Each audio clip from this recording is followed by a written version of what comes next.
In this video, we will be going over how to apply the 2.8.5 Command Center hotfix.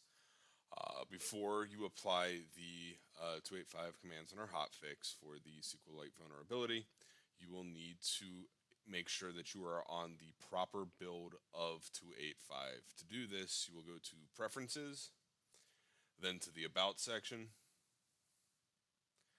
and you will need to be on build 2.8.5 214.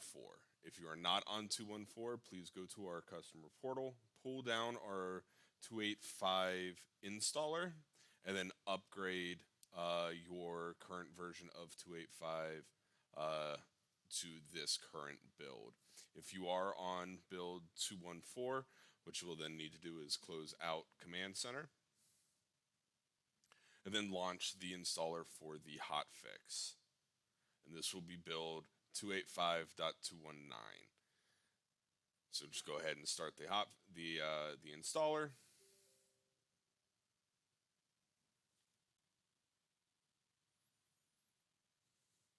Then follow through on the prompts. You want to make sure that you select the update option,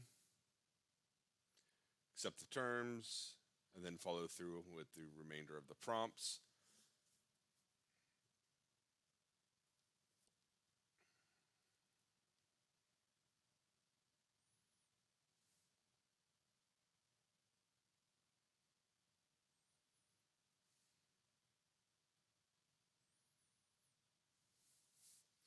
Once it has completed, you are now upgraded to 2.8.5 build 219, and this includes the hotfix for the SQLite vulnerability that you should have received an email about.